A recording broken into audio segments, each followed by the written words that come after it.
ఇక్కడ కూడా హైలైట్ చేశారు. బంగ్లాలో మరో మోకదాడి, హిందూ యువకుడు అమృత్ మండల్ హత్య వారంలో రెండో ఘటన.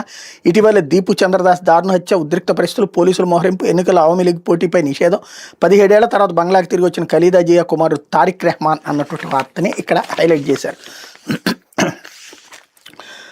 ఇకపోతే వివాహేతర సంబంధం, భర్త మర్మాంగం కట్ అంటూ వేరే మహిళతో ఉండగా రెడ్ హ్యాండెడ్గా పట్టుకున్న భార్య కత్తితో మర్మాంగాన్ని కోసేసి బయటపడేసిన ఆయన. తమిళనాడులోని కోయంబత్తూరులో ఘటన. తను పట్టించుకోకుండా వేరే మహిళతో వివాహేతర సంబంధాన్ని సాగిస్తున్న భర్తపై ఆగ్రహించిన మహిళ అతని మర్మాంగాన్ని కోసేసి తమిళనాడులోని కోయంబత్తూరులో బుధవారం రాత్రి ఘటన చోటు చేసుకుంది. పోలీసులు తెలిపిన వివరాల మేరకు అస్సోంకి చెందిన బిధాన్ కొన్నేళ్ల క్రితం ఉపాధి నిమిత్తం కోయంబత్తూరు వచ్చాడు.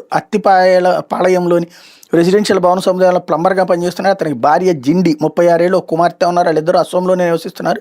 క్రమంలో తన భర్త బిధాన్ తమిళనాడులో యువతతో వివాహేతర సంబంధం సాగిస్తున్న జిండి అనుమానించింది. ఆమె ఇటీవల కోయంబత్తూరు వచ్చి దీనిపై భర్తను నిలదీసింది.